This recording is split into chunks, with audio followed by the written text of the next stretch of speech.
요한계시록 22장 1절에서 12절 말씀입니다. 같이 읽겠습니다. 시작. 또 그가 수정같이 맑은 생명수의 강을 내게 보이니 하나님과 및 어린 양의 보좌로부터 나와서 길 가운데로 흐르더라. 강 좌우에 생명나무가 있어 12가지 열매를 맺되 달마다 그 열매를 맺고 그 나무 잎사귀들은 만국을 치료하기 위하여 있더라.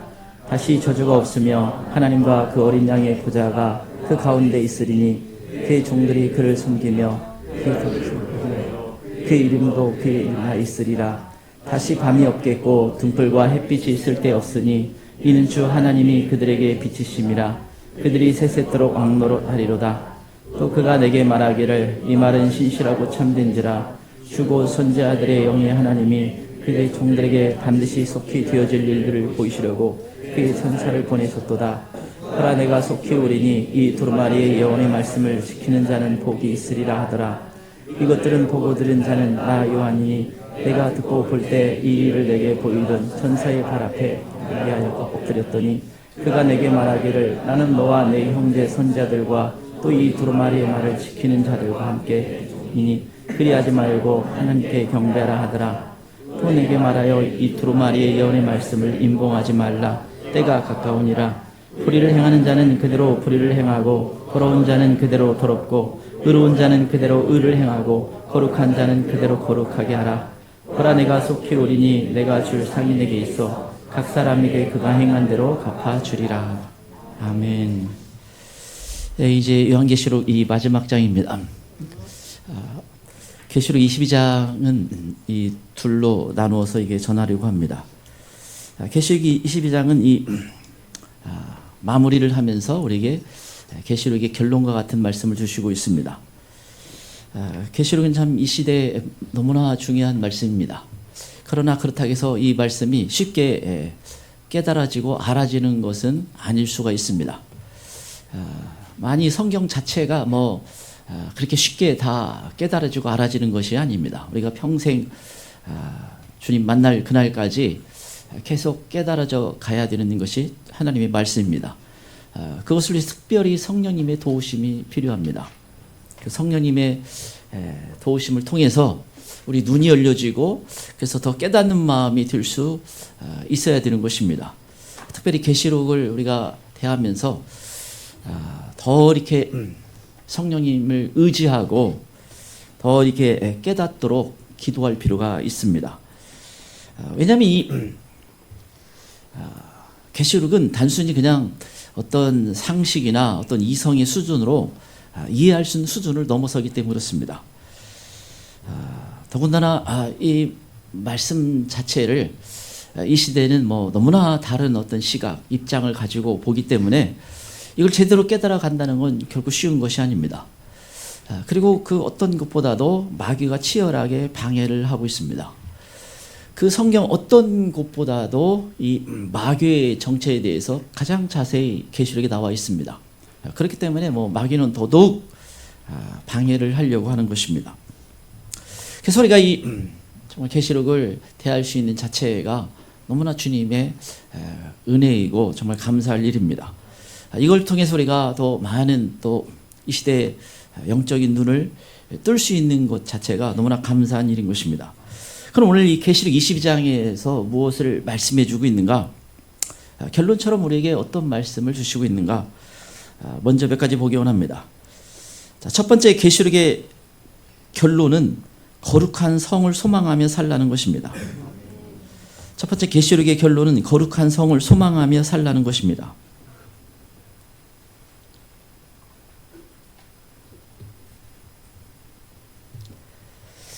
거룩한 성을 소망하며 살라는 것입니다.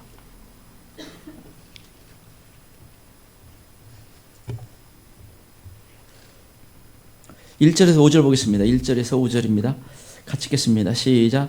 또 그가 수정같이 맑은 생명수의 강을 내게 보이니 하나님과 및 어린 양의 보좌로부터 나와서 길 가운데로 흐르더라. 강 좌우에 생명나무가 있어 12가지 열매를 맺되 달마다 그 열매를 맺고 그 나무 잎사귀들은 만국을 치료하기 위하여 있더라. 다시 저주가 없으며 하나님과 그 어린 양 그 가운데 있으리니 그의 종들이 그를 섬기며 그의 얼굴을 볼 터이요 그의 이름도 그들의 이마에 있으리라. 다시 밤이 없겠고 등불과 햇빛이 있을 데 없으니 이는 주 하나님이 그들에게 비치심이라 그들이 세세토록 왕노로 다리로다. 계시록 21장 앞에 거룩한 성 세루살렘, 하늘에 있는 이 거룩한 성 세루살렘에 대해서 말씀하고 있는데, 그런데 이 22장 5절까지 이 말씀이 계속 이어지고 있습니다. 이 얼마나 복된 것인지를 더 잘 깨닫고 붙잡고 살라는 것입니다. 그것을 바라보고 그것을 소망하며 살라는 것입니다. 우리가 더 이 목적지를 분명히 알고 거기를 소망하고 믿음의 길을 걸어가는 것이 우리에게 큰 영적인 유익이 있기 때문에 우리에게 알 수 있는 한 정도에서 우리에게 말씀해 주고 있는 것입니다. 그 땅이 어떤 곳인지 여러 가지 앞에서 말씀을 나눴는데 이 5절까지 또 몇 가지 우리에게 말씀해 주고 있습니다. 1, 2절을 보면 거기에는 생명수의 강이 있고 생명나무가 있다라는 것입니다. 3절에 보면 거기에는 다시 저주가 없다라는 것입니다. 이어서 3절, 4절에서는 하나님과 어린 양 예수 그리스도가 함께하는 곳이다 라고 말씀하고 있습니다. 5절에서는 하나님의 영광이 빛이 비추고 있는 곳이다 라고 말씀하고 있습니다. 또 5절에 거기 있는 성도들이 세세토록, 거기에 있는 성도들은 세세토록 왕노릇하는 사람들이다 라는 것입니다. 먼저 이 생명수가 그곳에 흐르고 있다라는 것입니다.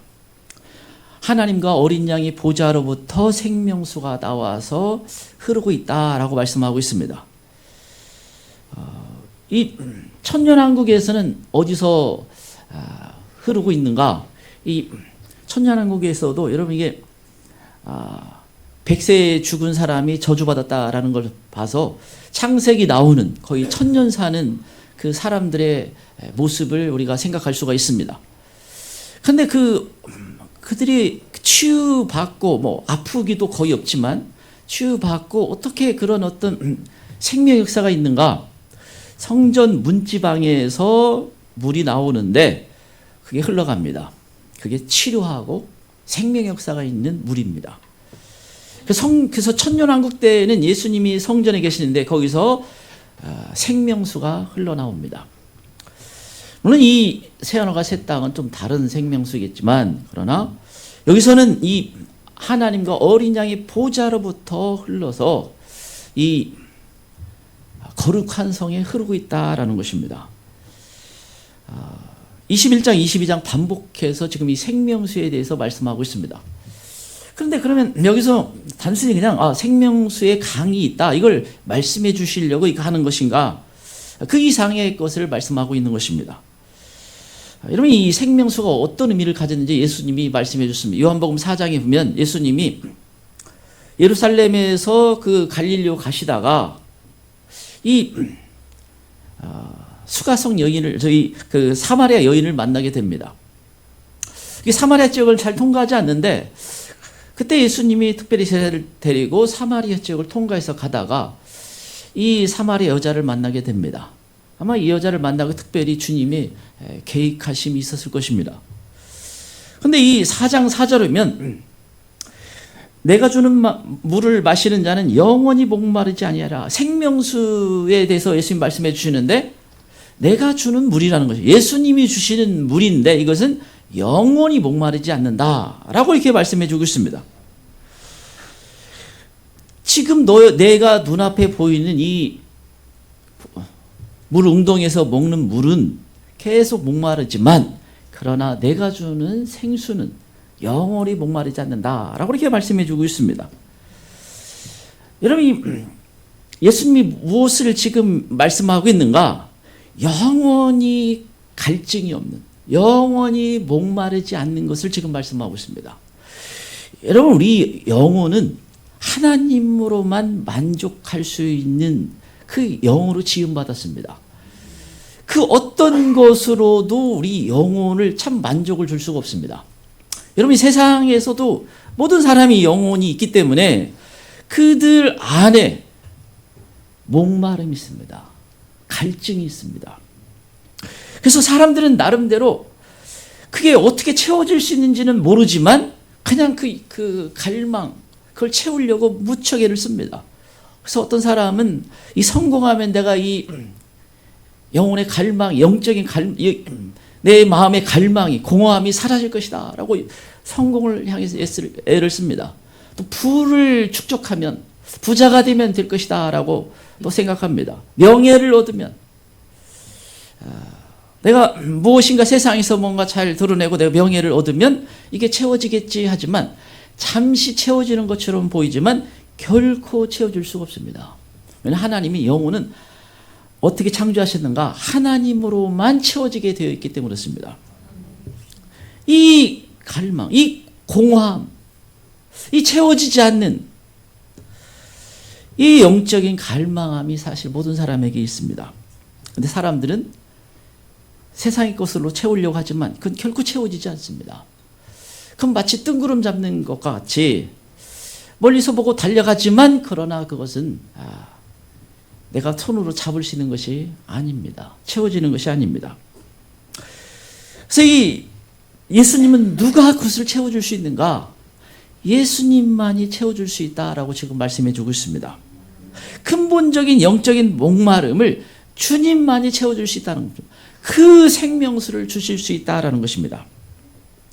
지금 이 생활화 새 땅에 있는 거룩한 성에 이 물이 있다는 것은 거기는 그 영혼의 목마름이 전혀 없는 곳이다라는 것입니다. 이건 완참 만족이 있는 곳이다. 완전한 만족이 있다라는 것입니다. 거기서는 무슨 공허하거나 다운되거나 침체되거나 우울하거나 그런 것이 조금도 없다라는 것입니다. 진정 완전한 만족이 있다라는 것입니다. 어떤 면에서는 이 땅에서는 그걸 경험하지 못하기 때문에 그런 어떤 곳이 그 거룩한 성에서 그게 있다는 자체가 사실 완전히 잘 안 와닿을 수 있습니다. 왜냐하면 이 땅에서는 그것을 경험하지 못하기 때문에 그렇습니다. 물론 은혜 받으면 잠시 어떤 그런 마음을 좀 갖게 됩니다. 그러나 이렇게 이 땅에서 뭔가 이렇게 성취하면서 간 그런 만족과 비교할 수가 없는 것입니다. 그런데 그곳에서는, 이 거룩한 성에서는 완전한 만족이 있다라는 것입니다. 또 이어서 이 3절에면 그 거룩한 성에는 저주가 없다라는 것입니다. 여러분, 이 저주는 성경에서 중요한 그 주제로 다뤄지고 있습니다. 신명기에 보면 이 복과 저주에 대해서 굉장히 길게 아주 자세하게 말씀하고 있습니다. 여러분, 이 저주를 이 세상적인 어떤 저주로 이렇게 생각해가지고 무슨 샤머니즘으로 이렇게 좀 생각하거나 무슨 주술을 외운다던가 뭔가 좀 이렇게 오해하는 게 있습니다. 여러분, 저주는 아주 실제적이고 사람들이 깨닫지 못하지만 발목 잡고 있고 그 인생을 저주 가운데로 자꾸 이 저주가 끌고 가고 있습니다. 그걸 깨닫지 못해서 그렇지 저주는 심각하게, 주님이 말씀하신 것처럼 심각하게 사람들을 얽매고 있습니다. 그래서 여러분, 어떤 게 있어요? 나는 그렇게 살고 싶지 않은데 어느 날 보면 나는 그렇게 살고 있어요. 저주에 묶여 있는 것입니다. 이 저주를 끊고 풀어야 되는데 사람들이 그 자체를 무지한 것입니다. 여러분, 이 예수께서 십자가에 지셨다라는 것은 우리의 저주를 대신했다라는 것을 의미합니다. 십자가는 저주예요. 예수님이 우리의 저주를 대신하기 위해서 십자가에 달리신 것입니다. 그래서 여러분, 이 예수 그리스도를 믿지 않고는 그 누구도 절대 저주에서 벗어날 수가 없습니다. 예수님만이 해결해 주시기 때문에 예수님을 믿어야 그 저주에서 풀어나가는 게 시작되는 것입니다. 이 저주는요, 다른 말로 죄 아래에 있다라는 것을 의미합니다. 이 죄의 저주예요. 아담과 하와가 창세기에 타락한 이후로 이 인간은 저주 가운데 태어난 겁니다. 죄 가운데 태어난 거예요. 이 말은 사망의 영향력 아래 있다라는 것을 의미합니다. 사망이 왕노릇하고 있어요. 로마서 5장 말씀하시지, 이 세상은 사망이 왕노릇하고 있습니다. 저주가 왕노릇하고 있는 것입니다. 예수님이 이 땅에 오신 것을 깨트리고 영원한 자유와 영원한 저주에서 벗어나서 복을 받는 그것을 우리에게 알려주시기 위한 것입니다. 여러분, 이 거룩한 이 성에서는 저주가 없다는 것은 이 세상이 이제까지 옮아면 모든 저주가 조금도 없다라는 것입니다.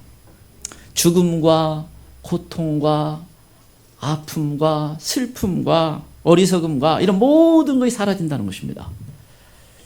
여러분, 이 저주가 가져오는 이 인간의 모든 비극이 거기서는 조금도 없다라는 것입니다. 이 거룩한 성, 얼마나 복된 것인지를 말씀해 주고 있습니다. 또 거기에는 하나님과 어린 양 예수 그리스도가 함께 있다라는 라고 말씀하고 있습니다. 여러분, 주님과 함께 있다는 건요, 말할 수 없는 평강이 있다는 것을 의미하는 것이고, 주님으로부터 말할 수 없는 위로를 받는 것이고, 기쁨이 있는 것이고, 여러분, 이 주님과 함께 있다는 자체는요, 이건 완전한 평강이에요. 완전한 기쁨입니다. 조금도 어떤 불안, 염려, 금신, 걱정 이게 하나도 없다라는 것을 의미합니다. 그리고 이 5절에 보면 이 하나님의 빛이 비추고 있다. 더 이상 등불이나 태양이 전기가 필요 없다라는 것입니다. 이것은 이 세상, 여러분, 태양도 상암도 있고 여러 가지 안정적인 게 아닙니다. 그런 것도 다 자유로울 뿐만 아니라 무엇보다도 이것은 완전한 밝음입니다. 우리 안에 조금도 어둠이 없다는 것입니다. 완전한 밝음. 어떤 의미에서는 이 땅에서는 정말 거의 이렇게 상상이 안 가는, 우리가 은혜를 크게 받을 때 그걸 좀 맛을 보게 됩니다. 은혜를 크게 받으면 눈물이 있고 뭔가 평강이 있어요. 상황이 좋아져서 그런 게 아닙니다. 그냥 주님 때문에 어떤 그 만족을 보게 됩니다. 근데 이 거룩한 성 예루살렘에는 그게 완전한 밝음이 있다. 여러분, 완전한 밝음이 어떤 그 공동체가 있으면 그건요, 말 그대로 천국이에요. 그런데 이 세상에는 그런 것을 경험할 수가 없습니다. 그냥 정말 그 은혜 받으면 그 은혜 받은 그런 공동체를 소망하는 건 있어요. 제가 청년 때 은혜를 정말 제 입장에서는 감당치 못할 은혜를 받았습니다. 받고 그러다 보니까 어떤 목표는 알아요. 목적지를 어떻게 가야 되는 건 압니다. 어쩌면 그게 제 목회의 방향이죠. 그걸 다 이루지는 못할지라도 그걸 소망하며 가는 것입니다. 근데 그곳에 가면 완전한 밝음이 있는 것입니다. 그리고 5절에면 세세토록 왕노릇한다라는 것입니다. 5절에면 하나님이 빛이 비추고 그다음에 세세토록 왕노릇한다. 거기에 거룩한 성의 사람들을 영원토록 왕노릇한다는 것이죠. 영원한 왕권을 가지게 된다라는 것입니다.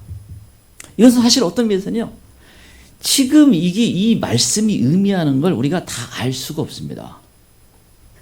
성안도 그렇고 성박도 그렇고 그 이 새하늘과 새 땅이 펼쳐지는 어떤 세상에 대해서 우리는 다 알 수가 없어요. 그런데 분명한 여기에 왕권을 가진 사람, 영원한 왕의 자리에 들어가는 사람들이 여기 있다는 것입니다. 이건 대단히 영광스럽고 대단히 특혜를 받고 대단히 특별한 위치에 있는 사람이라는 의미입니다.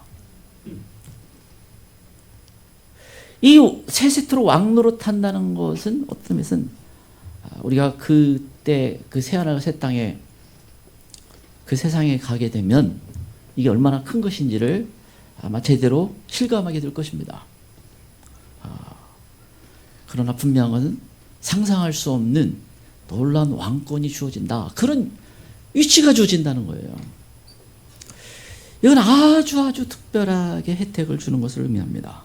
그래서 이런 거룩한 성 예루살렘에 우리가 간다는 건 대단히 복된 것입니다. 그래서 그것을 소망하라는 것입니다. 여러분, 이게 너무나 크기 때문에 주님은 우리에게 무엇을 요구할 수 있습니까? 죽도록 충성하라. 주님은 기꺼이 우리의 생명까지도 요구하실 수 있습니다. 왜 그래요? 그건 억만 배 이상 갚아줄 수 있기 때문에, 크게 놀라운 영광의 자리이기 때문에. 그래서 주님은 그것을 우리에게 요구할 수가 있습니다. 그리고 그것을 믿음으로 붙잡을 수 있으면 그건 대단히 복된 것입니다.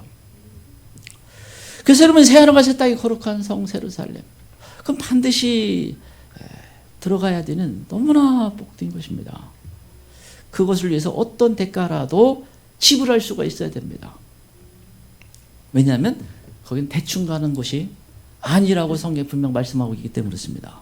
이게 너무나 중요하기 때문에 그 신앙의 길을, 여정을 걸어가야 됩니다. 자, 두 번째, 계시록의 결론은, 계시록은 앞으로 일어날 일들을 알려주시고 있다는 것입니다. 두 번째, 계시록의 결론은, 계시록은 앞으로 일어날 일들을 알려주시고 있다는 것입니다.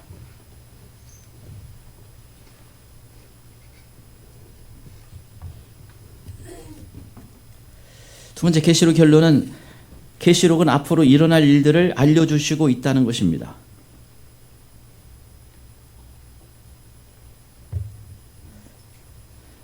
계시록은 앞으로 일어날 일을 말씀하고 있습니다. 이렇게 해도 됩니다. 앞으로 일어날 일을 말씀하고 있습니다.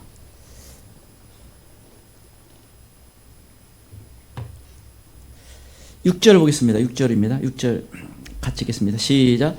또 그가 내게 말하기를, 이 말은 신실하고 참된지라 주고 선자들의 영의 하나님이 그의 종들에게 반드시 속히 되어질 일을 보이시려고 그의 천사를 보내셨도다. 반드시 속히 되어질 일을 보이시려고 말씀하고 있다. 계시록은 반드시 앞으로 일어날 일을 말씀하고 있다. 이 말씀을 주고 있습니다. 계시록 1장 1절에서도 같은 말씀이 있습니다. 계시록 1장 1절이면 속히 일어날 일들을 그 종들에게 보이시려고, 속히 일어나는 일을, 앞으로 일어날 일들을 알려주시고 있다라는 것입니다. 마지막 첫 장에서도 이 말씀을 주시고 마지막 장에서도 이 말씀을 주시고 있습니다. 이것은 첫 장과 마지막 장에 있다는 것은 이것을 상당히 강조하고 있다는 것을 의미합니다. 반복해서 이건 앞으로 일어날 일이다. 주님은 더 곧 앞으로 일어날 일을 말씀하고 있다. 어떤 면에서는 이렇게까지 말씀하실 이유가 있나라고 생각할 텐데, 이 시대를 보면 이게 너무나 잘 이해가 됩니다. 여러분, 신학교에 가서 계시록을 배우게 되면 과거에 일어났던 일입니다. 주로 로마 시대에 일어난 일입니다. 이게 어느 한두 신학교가 아니라 대다수 신학교에서 그렇게 가르칩니다. 말도 안 되는, 제가 요한일서 이만큼 두꺼운 책을 내신 이피찬 교수님이 있습니다. 그거 보면, 앞에 보면 1장부터 이 말, 과거에 다 일어났다. 로마 시대에 일어났다. 여러분, 이 문제는 어떤 문제를 가져와요? 여러 가지 문제를 가져옵니다.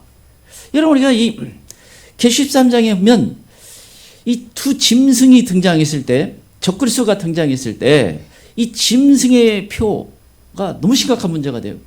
왜냐하면 지옥에 들어가는 문제이기 때문에 그렇습니다. 근데 여러분, 계시록 13장, 14장, 15장, 16장 계속해서 이 짐승의 표에 대한 말씀을 하고 있습니다. 근데 여러분, 만약에 과거에 일어난 일이면 로마 시대에 그냥 어떤 표딱지 준 거예요. 이걸 긴장할 필요도 없고, 이거 관심 받기입니다. 여러분, 이게 잘못 배우면 어떤 문제가, 이게 그냥, 그러다가 좀 가난하게 산다. 그러면 좀 이해를 하겠어요. 이것은 지옥에 떨어지는 불못에 떨어지는 문제가 됩니다. 그래서 주님이 이걸 아시기 때문에 이거 얼마나 앞으로 너에게 일어날 일이다. 그걸 알려주고 있는 것입니다. 안타깝게도 지금은 대도가 그렇게 가르치지 않는데 문제가 있어요. 왜? 말씀 그대로 안 믿기 때문에 그렇습니다. 그래서 여러분, 뒤에 보면 이 계시 2장 밑에 보면 뭐라고? 더하거나 빼지 마라. 왜 그대로 안 믿냐? 이걸 주님이 강하게 말씀하고 있습니다. 여러분, 우리에게 앞으로 일어날 일을 알려주는 걸 통해서 어떤 유익이 있습니까? 이것을 통해서 우리가 깨어날 수가 있습니다. 이것을 통해서 우리가 준비할 수가 있어요. 여러분, 이 마태복음 이 25장에 보면 열처녀 비유가 나옵니다. 근데 이 슬기로운 다섯 처녀, 미련한 다섯 처녀가 있는데 예수님이 신랑이 오시는 거 기다리고 등을 가지고 있다는 거 다 믿는 사람이에요. 놀랍게도 예수님을 기다린다고 하는 말, 예수님 오신다는 걸 아는 사람들이고, 그런데 신랑이 왔을 때 기름이 준비된 처녀는 천국 혼인잔치에 들어가고 그렇지 못한 사람은 천국 혼인잔치에 못 들어갔습니다. 그냥 예수님이 오시는 걸 예수님 오시지 뭐 예수님 재림 있지 뭐 그렇게 되는 게 아니고 그걸 준비해서 예수님을 만나야 된다라는 것을 의미합니다. 그런데 여러분, 우리가 계시록을 통해서 앞으로 일어나는 것을 통해서 더 정신이 깨어 있을 수가 있어요. 깨달을 수가 있습니다. 그래서 준비할 수가 있는데 이것을 준비 못하게 만드는 아주 심각한 방해가 있는 것입니다. 그래서 이 때를 깨닫고 깨어나야 되는 것입니다. 그래서 누가복음 12장 30절 주인이 와서 깨어있는 것을 보면 그 종들은 복이 있으리라. 깨어있는, 예수님이 오셨을 때 깨어있는 사람을 보면 그 사람은 복 있는 사람이다 라는 것입니다. 그래서 여러분, 우리가 저희는 휴거를 소망하고 있습니다. 근데 여러분, 이것은 너무 중요한 문제인데, 왜냐하면 휴거가 되면 일단 그 사람들은 다 거룩한 성에 들어갑니다. 얼마나 복된 것입니까? 이걸 준비를 해야 되는데, 이거 깨어있어 깨어나고 깨달아야 되는데, 이게 아주 계시록의 말씀과 아주 밀접한 관련을 가지고 있습니다. 그래서 이 계시록이 너무나 중요한 문제가 됩니다. 여러분, 예배서 5장 15절에면 16절 세월을 아끼라 때가 악하니라. 이 때를 깨닫고 우리가 이 기회라는 의미가 있습니다. 그래서 하나님이 우리에게 주신 기회를 붙잡는 사람이 지혜로운 사람이다라는 것입니다. 그래서 이 계시록을 통해서 우리가 깨어있고 깨닫고 그 주님이 주신 복을 받을 수가 있는 것입니다. 그래서 세 번째, 계시록의 결론은 계시록을 통하여 복을 받으라는 것입니다. 세 번째, 계시록의 결론은 계시록을 통하여 복을 받으라는 것입니다.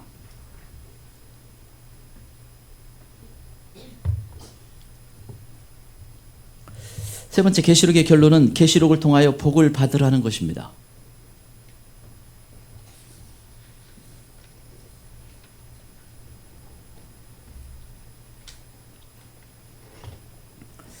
계시록을 통하여 복을 받으라는 것입니다. 7절, 10절 보겠습니다. 7절하고 10절입니다. 7절, 10절 같이 읽겠습니다. 시작. 보라, 내가 속히 오리니 이 두루마리 예언의 말씀을 지키는 자는 복이 있으리라. 또 내가 말하리와 예언의 말씀을 임봉하지 말라. 때가 가까우니라. 이 두루마리 예언의 말씀, 이건 계시록을 말합니다. 이게 옛날에는 이 책이 두루마리로 되어 있기 때문에 이 두루마리 예언의 말씀, 이 계시록 예언의 말씀을 지키는 자는 복이 있다라고 말씀하고 있습니다. 요한계시록의 말씀을 지키면 복이 있다, 이것을 말씀하고 있는 것입니다. 그런데 계시록 첫 1장에서도 이 말씀이 있습니다. 계시록 1장 3절이면 이 예언의 말씀을 읽는 자와 듣는 자와 그 가운데 지키는 자가 복이 있다. 계시록 1장 3절에서는 첫 장에서는 이 말씀을 읽는 자와 듣는 자, 지키는 자가 복이 있다라는 것입니다. 그래서 여러분, 읽기만 해도 복이 있다라는 말씀을 해주고 있습니다. 그리고 마지막 장 다시 또 이 계시록의 말씀은 복받는 말씀이다. 여러분, 성경에 어느 성경이 이렇게 주님이 강조하고 있습니까? 1장 1절에 이건 예수께서 계시다, 이건 예수님이 직접 주시는 말씀이다 라고 하면서 이건 복받는 말씀이다. 첫 장 끝장 시작하면서 마무리하면서 이 말씀을 주시고 있습니다. 이렇게 해도 사람들이 잘 안 읽고 이 말씀을 멀리할 것을 아셨던 것입니다.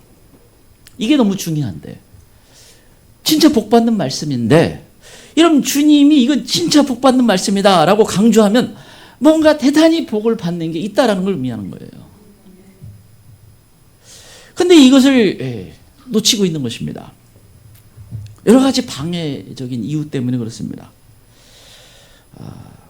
여러분 마지막 때를 보면서 왜 주님이 이 말씀을 이렇게 강조했는지를 더더욱 잘 이해할 수가 있습니다. 여러분 주변에 많이 물어보세요. 교회 다니는 사람 계시록 말씀을 뭐 얼마나 듣냐고 해보면 저는 은행 가거나 이렇게 하면 자주 이렇게 혹시 교회 다니세요 이렇게 하다가 다닌다 하면 계시록 말씀을 거기서 전합니까 이렇게 말하면 대부분 사실은 잘 못 들었습니다. 또 유튜브에 들으면 이걸 너무나 상징적으로만 해석해요. 있는 그대로 말씀을 잘 붙잡지를 않습니다. 왜 이 시대가 이게 잘 안 깨어날까? 그것은 이 계시록을 멀리하는 것과 아주 밀접한 관련을 가지고 있는 것입니다. 이게 실제적인 말씀으로 안 와닿기 때문에 이게 사람들이 주님이 이렇게 복을 받는다 해도 이것을 붙잡고 그 말씀을 지키려고 하지를 않는 것입니다. 그래서 이 18절에 19절에 그래서 이 말씀을 더하거나 빼지 말고 있는 말씀 그대로 붙잡으라 이것을 강조하고 있습니다. 그래야 사실은 전해야 그 사람도 복을 받고 듣는 사람도 복을 받는데 이게 지금은 많은 문제가 생겼습니다. 근데 이 10절이면 이 두루마리 예언의 말씀이 임봉하지 마라. 다니엘서 12장 4절 9절은 봉함하라 임봉하라 했는데 여기는 완전 반대되는 말씀을 합니다. 임봉하지 마라. 다니엘 시대는 마지막 때에 대해서 그 깨달을 수도 없고 그때는 그들에게 필요하지 않다. 주님이 그냥 임봉해라. 알 것 없다는 것입니다. 그런데 계시록 말씀은 이제 오픈되었다. 이건 깨달을 수가 있다. 주님께 기도하면서 그 말씀을 붙잡으라는 것입니다. 이 말씀이 중요하다라는 것을 알려주고 있습니다. 열려진 책이라는 거예요. 제가 믿기로는 그래서 마지막 끝에 가면 갈수록 계시록은 더더욱 많이 이렇게 깨달아질 것입니다. 더 많이 이렇게 그 말씀에 무슨 의미인지가 더 진리가 드러날 것이라고 믿고 있습니다.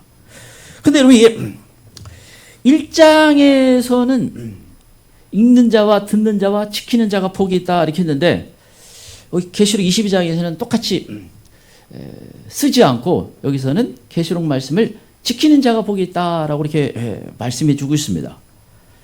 그래서 여러분 이 계시록 1장이면 이제 계시록을 읽는 수준이 있기만 해도 이제 복받는 길에 들어선 거예요. 그런데 계시록 22장 어디까지 가야 돼요? 지키는 데까지 가야 됩니다. 그 말씀을 붙잡고 사는 데까지 가라는 것입니다. 그게 주님이 원하시는 것이라는 거예요. 이제 시작하는 사람에게 계시록 시작하는 사람에게는 그냥 일단 읽기만 해. 그것만 해도 복받은 길에 들어선 거니까 괜찮습니다. 그러나 지키는 데까지 가야 돼요. 이게 참 어렵습니다. 그래서 중도에 포기하는 사람들, 중도에 잘못되는 사람들, 중도에 벗어나는 사람들이 있기 때문에 그런 것입니다. 그 말씀을 끝까지 붙잡고 지키고 갈 수 있는가? 쉽지 않아요. 그 길을 계속 갈 수 있는가? 쉽지 않습니다. 우리 신앙의 길이 사실은 그 길이기 때문에 우리 신앙의 길은 좁으면 좁은 길이기 때문에 여러분 좁은 길을 계속 걸어간다는 건 어려운 것입니다. 넓으면 넓은 길로 가고 싶어 하는 게 사람들이 갖고 있는 생각입니다. 그래서 여러분 그 말씀을 붙잡고 끝까지 계속 간다는 건 쉽지 않아요. 근데 주님은 지키는 데까지 가라는 것입니다. 왜냐하면 이 말씀이 복이 되기 때문에. 여러분 이 빌라델피아 교회는 책망이 없고 칭찬만 받는 교회입니다. 우리가 정말 그런 주님께 인정을 빌라델피아 교회 같은 인정을 받기를 정말 소망하고 지향하는 교회입니다. 근데 그 교회가 큰 상을 받는데 시험회 때도 변하고 우리 같으면 일단 휴고도 있고 올라온 칭찬도 있고 상이 있습니다. 근데 왜 그런가? 그 3장 8절이면 계시록 3장 8절 내가 작은 능력을 가지고 내 말을 지키며 내 이름을 배반하지 아니하였도다. 작은 능력, 연약한데 주님 말씀을 끝까지 지킨 거예요. 그 길을 걸어간 것입니다. 3장 10절에서도 다시 그 교회에 반복하는데 내가 나의 인내의 말씀을 지켰은즉. 인내해야 돼요. 여러분 이 말씀을 끝까지 계시록 말씀을 붙잡고 걸어가는 길이 인내가 좀 필요합니다. 이게 끝까지 가는 게 쉽지가 않아요. 이건 사람들에게 조롱받거나 공격받거나 이상하게 보는 오히려 세상을 더 사랑하는 사람들이 세상을 추구하는 사람들이 더 주님 바라보고 걸어가는 사람들을 더 조롱하고 비판을 합니다. 잘못됐다고 얘기를 해요. 그래서 여러분 이게 끝까지 지키고 그걸 붙잡고 걸어가는 것은 쉬운 게 아닙니다. 그러나 계시록 말씀을까지 지키는 자가 복이 있다. 이것은 우리의 어떤 여러분 이 믿음이라는 건 놀라운 게 있습니다. 우리 삶이 완벽해서 그런 게 아니에요. 그런데 이 믿는 걸 통해서 주님이 인정하는 게 있고 복을 받는 게 있습니다. 그래서 우리의 연약함이 있지만 우리가 그 복된 자리에 거룩한 성 새 예루살렘에 갈 수 있는 복된 자리로 주님이 인도해 주고 있다라는 것을 믿어야 되는 것입니다. 자, 끝으로 네 번째 계시록의 결론은 마지막 때 징계를 받는 삶과 상을 받는 삶이 나누어진다는 것입니다. 네 번째 계시록의 결론은 마지막 때 징계를 받는 삶과 상을 받는 삶이 나누어진다는 것입니다.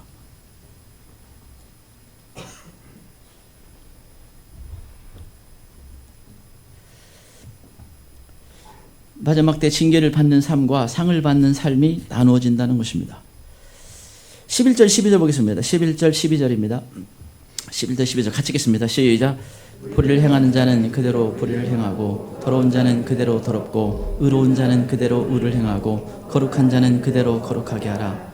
보라 내가 속히 오리니 내게 줄 상이 내게 있어 각 사람에게 응하는 대로 갚아주리라.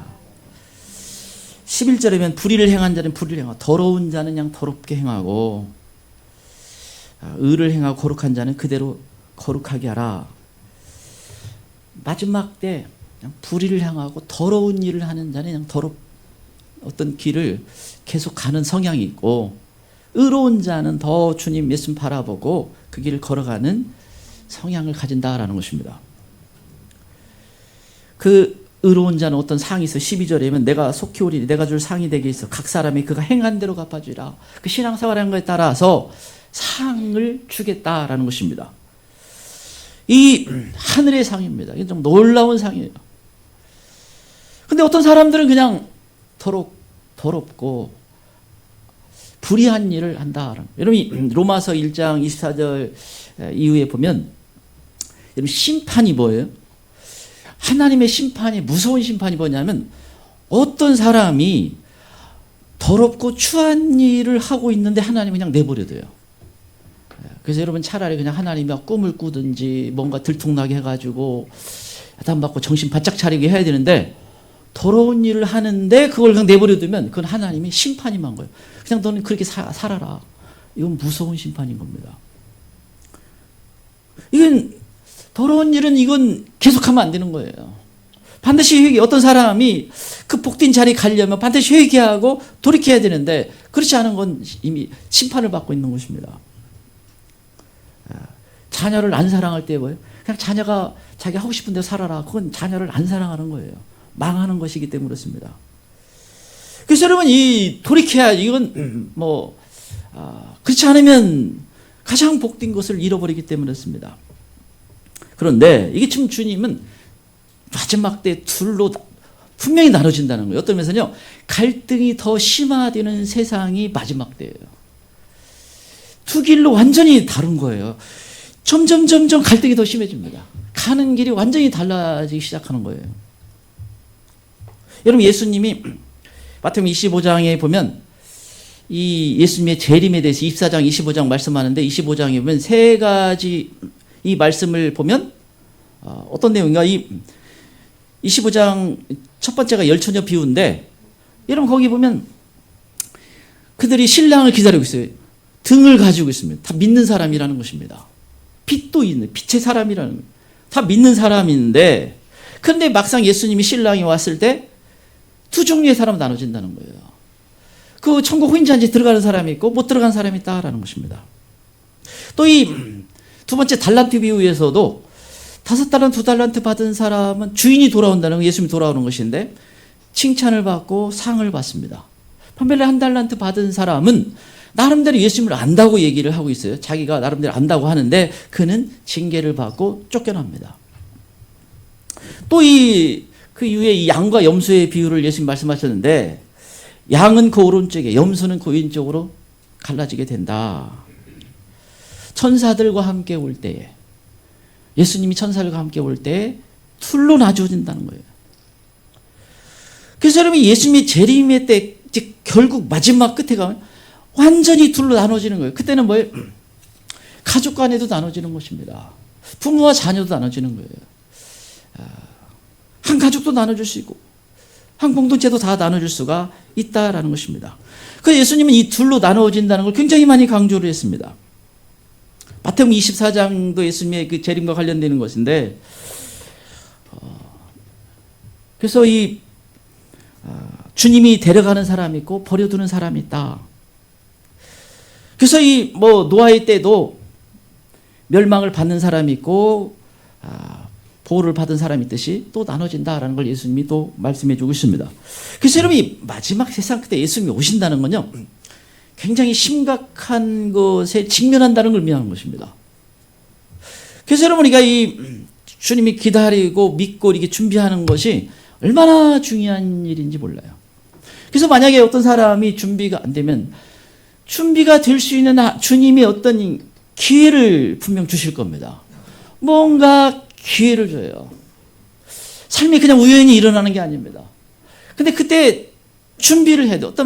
여러 가지 있죠. 어떤 사람은 그 길이 아니면 주님은 정신 바짝 차리도록 뭔가 제대로 길을 가도록, 그렇게 하면 망하기 때문에 가도록 뭔가 일이 있고, 또 어떤 사람은 상을 받는데 그 정도 가지고는 상이 너무 약할 수 있습니다. 그러면 어려운 고난 가운데서도 정말 상 받는 어떤 신앙 고백할 수 있도록 뭔가를 하세요.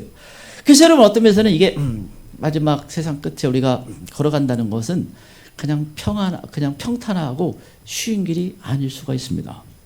그러나 어떤 경우에든지 그게 내게 영적인 유익을 주는 것으로 내가 붙잡으면 복이 된다라는 것을 의미하는 것입니다. 둘로 완전히 나눠지기 전까지. 왜냐하면 지금은, 그래서 예수님이 누가복음 3장 10절에 알고 모아 곳간에 드리고 쭉정이는 꺼지지 않은 불에 던지라. 이 알곡은 모으고 쭉정이는 꺼지지 않은 불에 던진다. 그 전에 알곡이 되어야 된다라는 것입니다. 그래서 이 계시록 말씀을 주시고 있는 거예요. 우리가 어떻게 마지막 그 세상 끝을 살아가야 되는 것인지, 참 이 많은 징조가 있는 이 시대를 우리가 어떻게 걸어가야 되는 것인지를 말씀해 주고 있습니다. 그리고 이것이 모든 인생의 본질이라는 거예요. 계시록은 아주 노골적입니다. 어떤 그냥 게 조금 적당한 선에서 말씀하는 게 아니에요. 완전한 분리를 말씀해 주고 있습니다. 그리고 계시록이 21장, 22장, 성 안에 들어가는 사람과 성 밖에 있는 사람, 천국 혼인잔치 들어간 사람, 불못에 들어간 사람, 이것을 분명히 하고 그 말씀을 반복해서 말씀해 주고 있습니다. 그래서 결국 우리 계시록 말씀을 주시는 것은 복을 받고 상을 받는 사람이 되라는 것입니다. 이게 어려운 게 아니에요. 만약에 주님이 진짜 이것이 불가능한 수준에 내가 아무리 노력을 해도 안 되는 거라면 이건 뭐 주님의 문제죠. 그게 아니라 삶에서 돌이키면, 그걸 믿음으로 걸어가면, 그걸 붙잡고 지키려고 가면 그 복이 있다는 거예요. 물론 이게 단순한 것처럼 보이지만 또 다수는 그렇게 안 살기 때문에 문제가 되지만, 이게 어떤 우리에게는 그런 복받는 길로 인도해 주시고 있어요. 지금은 그 복을 반드시 붙잡는 길을 걸어가야 한다라는 것입니다.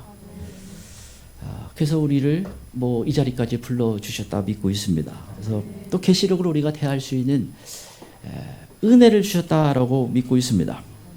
물론 뭐 계시록 한 번 더 남았지만, 그래서 이 계시록을 더 이렇게 계속 볼 수 있기를 바랍니다. 어떤 분은 뭐 이번 주에는 뭐 또 목사님 지금 다시 한번 하면 안 돼요 하는데, 뭐 그렇게는 또 물론 주님 늦게 오시면 뭐 더 할 일이 있을 수 있겠지만 뭐 이제 한두 번 남아서요. 그 이제 다니엘서로 또 들어갈 거로 뭐 예상을 하고 있는데, 이거 강에 상관없이 이걸 계속 봐야 돼요.